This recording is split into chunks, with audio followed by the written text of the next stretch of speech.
Selamat datang di channel Puisiku Diari, channel yang membahas banyak cerita horor penuh misteri berdasarkan kisah nyata. Kalau ini saya akan membahas cerita asli di balik film The Conjuring Last Rites. Bayangkan, sebuah cermin tua yang tampak biasa saja, ternyata menjadi pintu bagi kegelapan untuk masuk ke dunia kita. Cermin itu tidak hanya memantulkan wajah, tapi juga jiwa, ketakutan, bahkan roh-roh yang haus akan darah manusia. Malam ini saya akan membawakan kisah nyata paling mencekam dari pasangan paranormal terkenal Ed dan Lorraine Warren. Sebuah bab terakhir yang mereka sebut sebagai Last Rites. Tahun 1964, kota tua di pinggiran New England diliputi suasana muram. Hujan rintik-rintik turun sejak pagi, membasahi jalan berbatu dan toko-toko kecil yang berjejer rapat.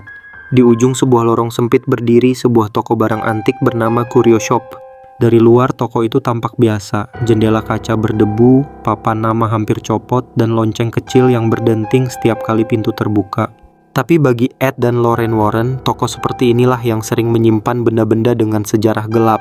Lorraine, dengan tatapan lembut namun penuh kewaspadaan, masuk lebih dulu. Instingnya sebagai medium sudah terbiasa merasakan getaran aneh dari benda-benda tua. Ed mengikuti dari belakang, tangannya masih memegang buku catatan untuk mendokumentasikan setiap penemuan. Aroma debu bercampur kayu lapuk menyeruak, membuat suasana semakin berat. Tempat ini penuh dengan kenangan yang bukan milik manusia, bisik Lorraine, suaranya bergetar. Ed menoleh, kau merasakannya? Lorraine mengangguk. Sangat kuat, ada sesuatu yang memanggil. Mereka berjalan melewati deretan rak kayu penuh patung, boneka porselen retak, jam antik, dan candelabra berkarat. Namun langkah Lorraine terhenti ketika matanya terpaku pada sebuah benda di sudut ruangan. Sebuah cermin besar dengan bingkai kayu hitam berukir. Ukirannya berbentuk seperti akar-akar yang saling membelit, seolah hidup. Permukaan kacanya kusam, tapi justru itu yang membuatnya berbeda. Ada sesuatu di balik pantulan itu yang tidak wajar. Penjual toko, seorang pria tua dengan wajah lelah, menyadari tatapan Lorraine. Kalian tertarik dengan cermin itu? Tanyanya dengan nada ragu. Ed mendekat. Apa ada sejarahnya? Tim pria itu menarik napas panjang seakan tidak ingin membicarakannya. Sudah 3 kali orang membelinya, tapi selalu dikembalikan. Ada yang bilang mereka dihantui mimpi buruk, ada yang rumahnya jadi kacau. Akhirnya saya simpan saja di sini. Tak seorang pun berani menyentuhnya lagi. Lorraine tidak bisa melepaskan pandangan dari permukaan kaca. Dalam hatinya ada dorongan kuat untuk mendekat, seolah-olah cermin itu memanggil namanya. Tangan halusnya terulur menyentuh permukaan dingin kaca. Saat itu juga dunia di sekitarnya bergetar, matanya terbelalak. Ia tidak lagi berdiri di toko antik. Dalam penglihatannya, Lorraine berada di sebuah ruangan rumah sakit. Ia melihat dirinya sendiri berbaring di ranjang bersalin, wajah pucat, tubuh penuh peluh. Di sampingnya Ed berlutut sambil menggenggam tangannya erat. Seorang dokter menggelengkan kepala. Bayi yang baru lahir di tangannya diam, tak bernapas. Tidak! Lorraine berteriak, namun suara itu hanya bergema dalam pikirannya. Ia merasakan perih yang menusuk hatinya, rasa kehilangan yang tak tergambarkan. Saat itu permukaan cermin retak membelah, seolah menertawakan penderitaannya. Lalu muncul bayangan lain. Dari balik pantulan kaca, Lorraine melihat sosok wanita tua bergaun hitam, matanya kosong, mulutnya berbisik tanpa suara. Di belakangnya bayangan tangan-tangan hitam meraih, mencoba keluar dari balik kaca. Lorraine terjerembab ke lantai toko menjerit, "Lorraine!" Ed segera memeluk istrinya, mengguncang tubuhnya. "Apa yang kau lihat?" Lorraine menggigil, matanya berkaca-kaca. Cermin itu membawa kematian. Penjual toko mundur ketakutan, wajahnya pucat pasi. Kalian sebaiknya tidak membawanya. Benda itu terkutuk. Namun Ed tahu mereka tidak bisa membiarkan benda seperti itu berada di luar sana. Dengan tegas ia berkata, kami akan membawanya. Lebih baik disimpan di tempat yang aman daripada jatuh ke tangan orang lain. Beberapa minggu setelah kejadian itu, penglihatan Lorraine ternyata bukan hanya ilusi. Ia benar-benar mengalami persalinan yang sulit. Saat bayi mereka lahir, tubuh kecil itu tidak bernapas. Lorraine lemah, hampir tak sanggup melihat. Ed menunduk menahan tangis. Dunia seakan runtuh. Namun di tengah kepedihan, Lorraine memejamkan mata dan berdoa dengan segenap jiwa. Bibirnya bergetar, Tuhan jangan ambil anakku. Tolong. Air matanya jatuh membasahi wajah. Dan seketika sebuah keajaiban terjadi. Tangisan bayi yang keras memecah kesunyian ruangan. Perawat menjerit lega, dia bernapas, bayinya hidup. Ed langsung memeluk bayi kecil itu, tubuhnya gemetar. Lorraine menatap penuh syukur, meski di sudut pikirannya ia tahu ada sesuatu yang jauh lebih dalam. Anak itu mereka beri nama Judy, buah cinta sekaligus mukjizat yang mengalahkan kematian. Namun ia sadar cermin itu telah menunjukkan sesuatu. Dan setiap kali ia mengingat pantulan retak di toko barang antik itu, hatinya selalu dicekam rasa takut. Cermin itu kemudian disimpan di Museum Okultisme Warren bersama ratusan benda terkutuk lainnya. Di balik kaca tebal dan doa-doa pengikat, cermin itu berdiri membisu. Tapi Loren sering merasa, bahkan di antara ratusan artefak berbahaya, cermin itu adalah yang paling berbahaya. Malam-malam tertentu, saat berjalan melewati ruang penyimpanan, Lorraine mendengar suara samar dari balik kaca, bisikan lirih, seperti doa terbalik. Kadang, ia melihat bayangan wanita tua yang sama, berdiri di balik pantulan, menatapnya lurus dengan mata kosong. Lorraine tahu cermin itu bukan hanya sekadar benda. Itu adalah pintu dan sesuatu yang mengerikan sedang menunggu kesempatan untuk keluar. Ia berkata pada Ed suatu malam, suatu hari, cermin itu akan kembali mencari korban. Ed hanya bisa meraih tangannya menguatkan. Kalau saat itu datang, kita akan siap, kita selalu siap. Namun jauh di lubuk hatinya, Lorraine merasa jawaban itu tak cukup. Ada firasat gelap yang terus menghantui. Cermin itu belum selesai, dan ia benar. Musim panas tahun 1986, langit Pennsylvania tampak cerah. Burung-burung berkicau di pepohonan, dan anak-anak berlarian di halaman rumah-rumah pinggiran kota. Namun di satu sudut jalan yang tenang, sebuah keluarga baru sedang memindahkan barang-barang mereka ke dalam rumah 2 lantai yang sederhana. Rumah itu bercat putih dengan jendela besar menghadap ke jalan. Dari luar rumah itu tampak biasa saja. Tetapi bagi keluarga Smurl, rumah ini adalah harapan baru setelah bertahun-tahun hidup penuh kesulitan. Jack Smurl, pria parubaya dengan wajah keras tapi penuh kasih, turun dari mobil bak terbuka sambil mengangkat kotak besar. Di belakangnya, Janet, istrinya, mengatur barang-barang dapur sambil sesekali mengawasi keempat putri mereka, Dawn, Heather, dan si kembar Karin serta Shannon. Di beranda, orang tua Jack yang sudah lanjut usia duduk sambil menikmati teh, tersenyum melihat cucu-cucu mereka berlari kecil ke dalam rumah. Ini akan jadi awal yang baik, kata Jack mencoba menyemangati istrinya.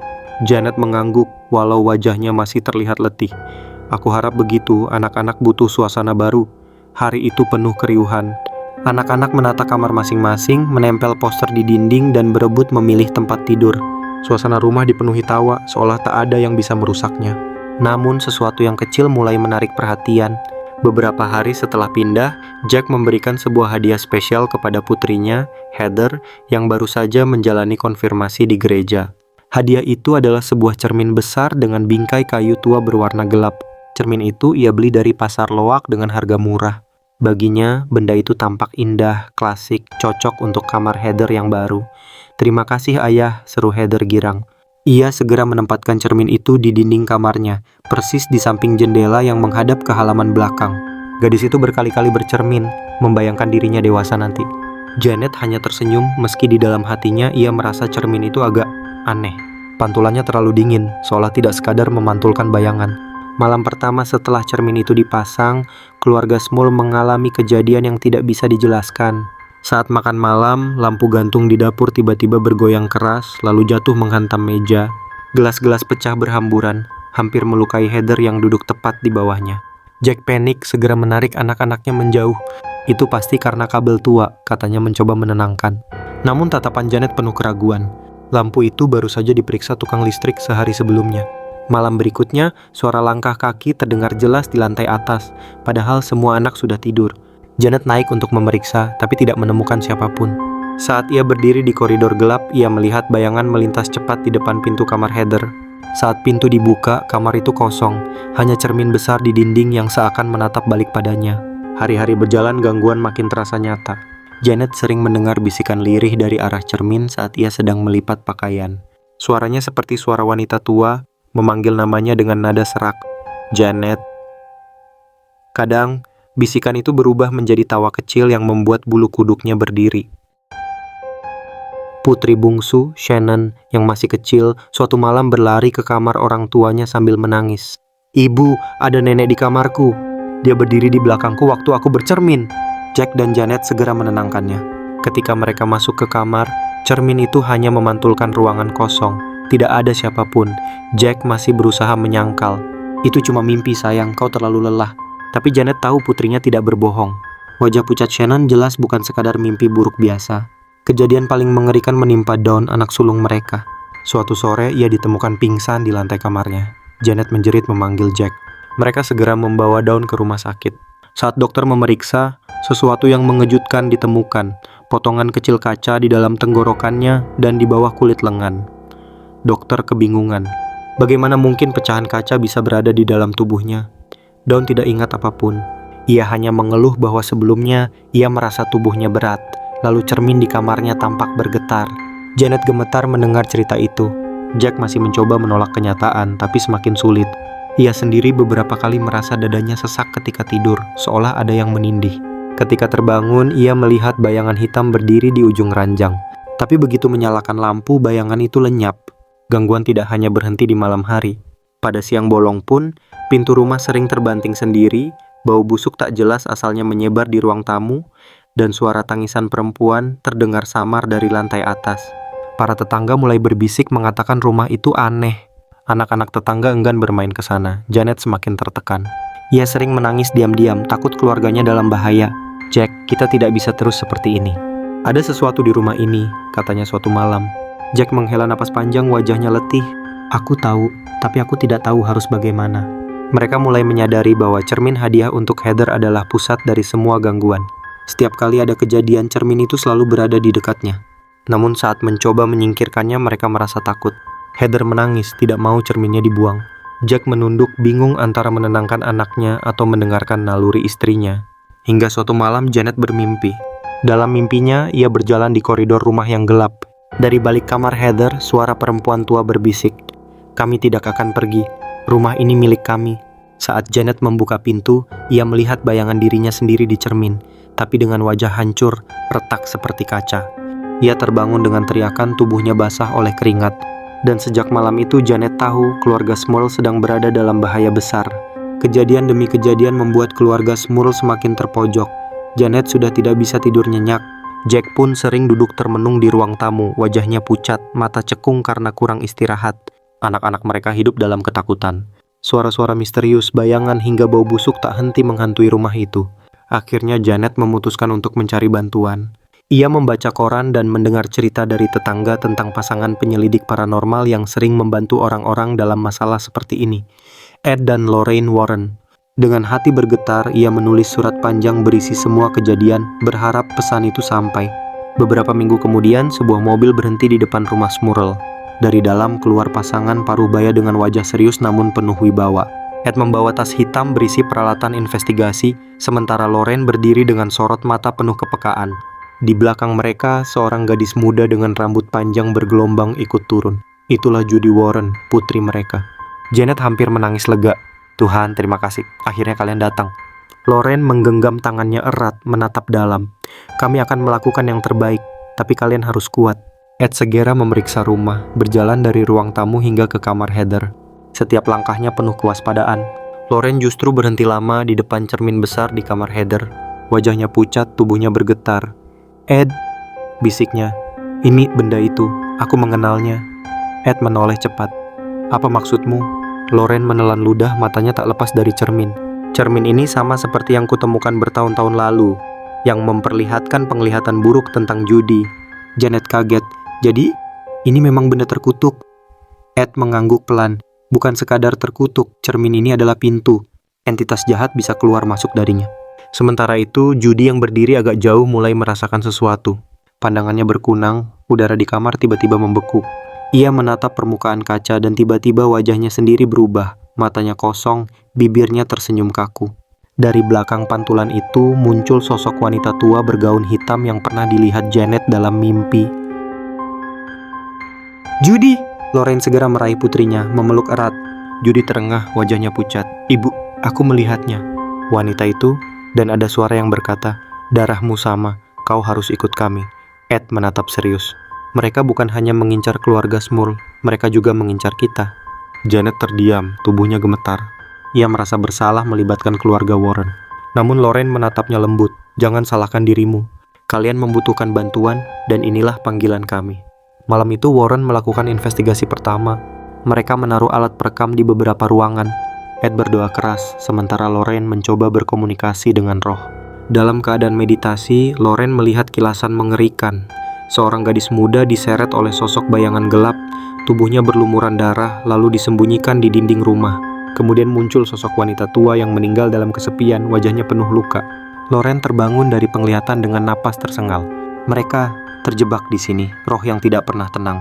Tapi ada yang lebih gelap, sesuatu yang menggunakan mereka untuk membuka jalan.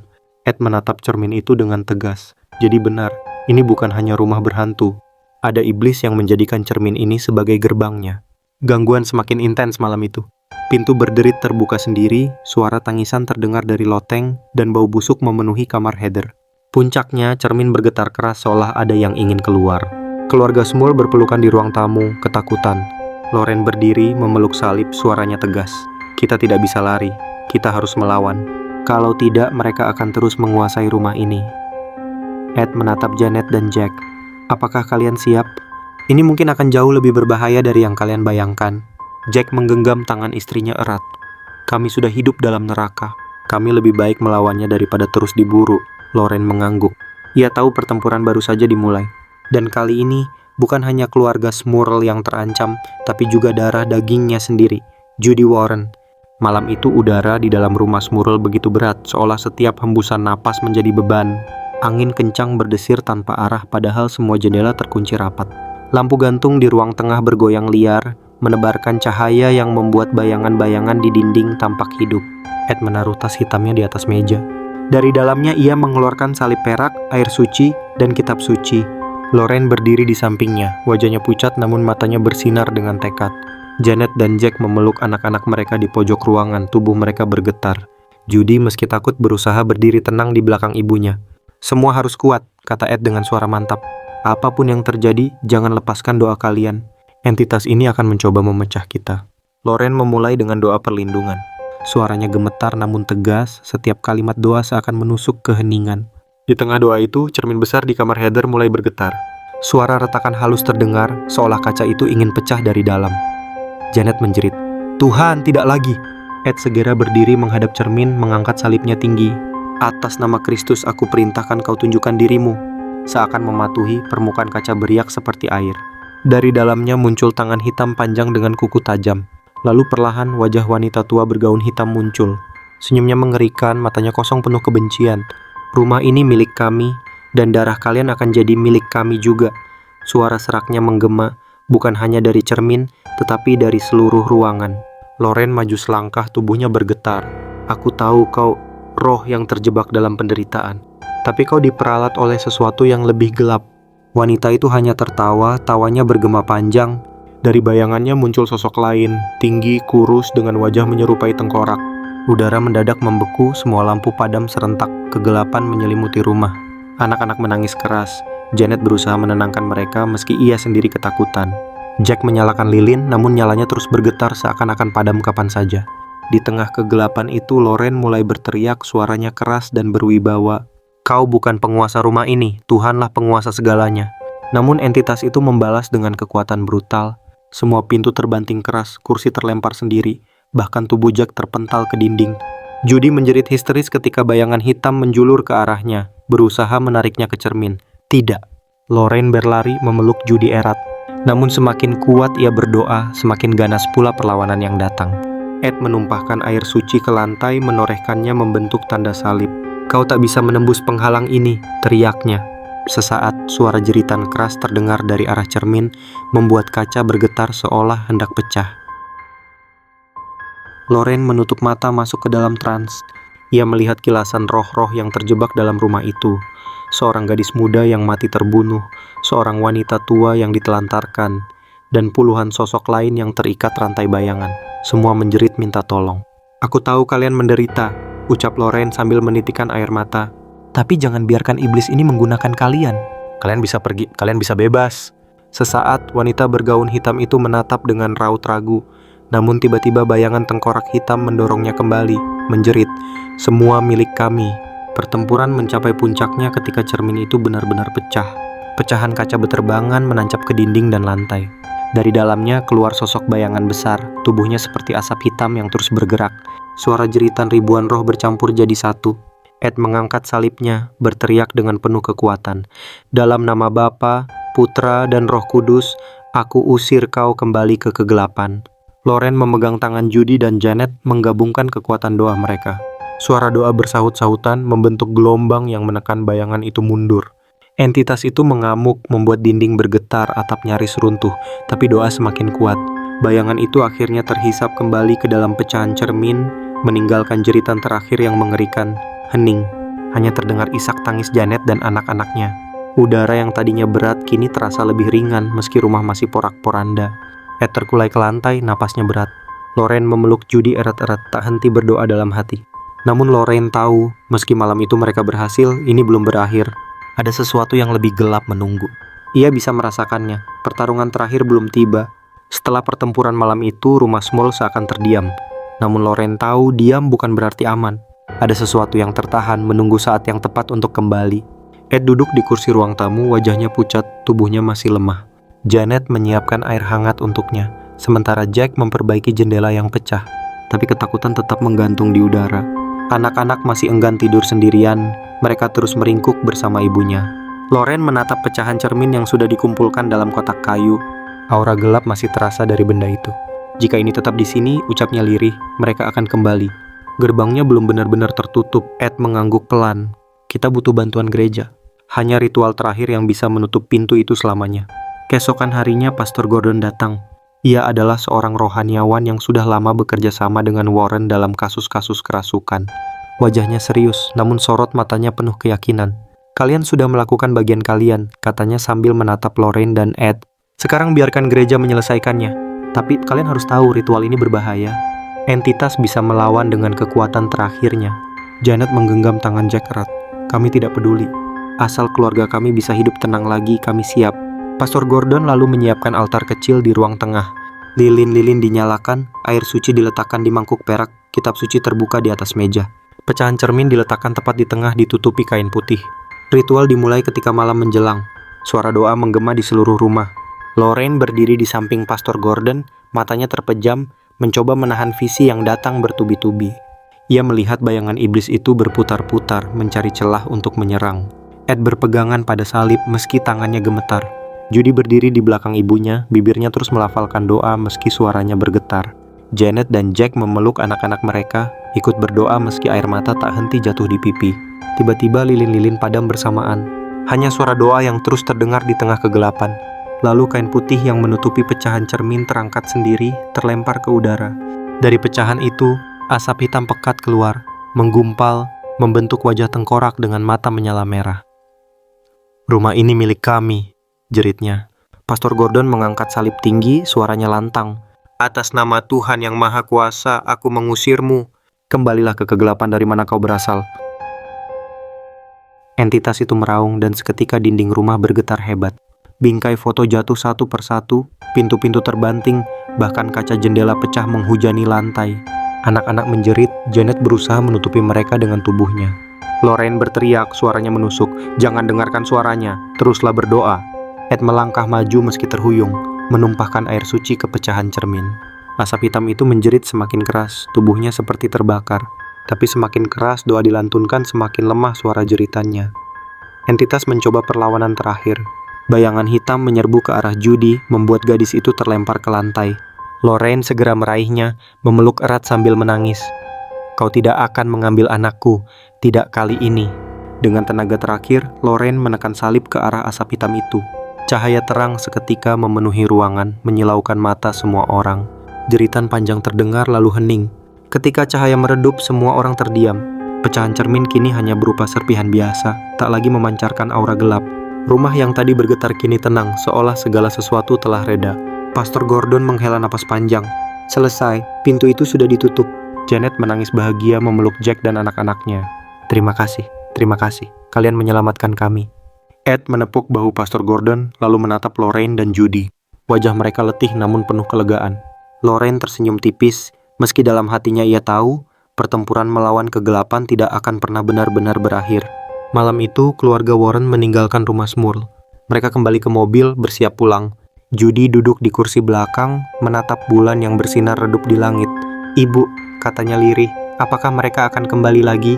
Lorraine menoleh, menggenggam tangan putrinya. Tidak, sayang, pintu itu sudah tertutup. Tapi selalu akan ada pintu lain di dunia ini. Yang penting, kita tidak pernah berhenti berjuang. Ed menyalakan mesin mobil, menatap rumah Smurl yang kini tampak tenang. Ia tahu di balik ketenangan itu masih ada misteri yang mungkin belum terungkap. Mobil itu perlahan melaju, meninggalkan bayangan rumah yang kini sunyi. Namun di kejauhan, ketika bulan tertutup awan, seolah terdengar suara samar, tawa tipis wanita tua bergaun hitam. Pertanyaan pun menggantung, apakah benar semua sudah berakhir? Ataukah ini hanya jeda sebelum kegelapan kembali menuntut haknya? Ritual terakhir memang berhasil menutup pintu kegelapan itu, tapi benarkah semua sudah berakhir?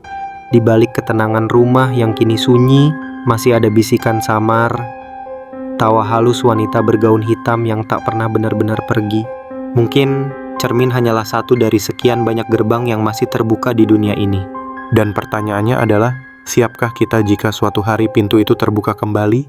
Jika kalian suka dengan video seperti ini, jangan lupa like, comment, share, dan subscribe. Terima kasih.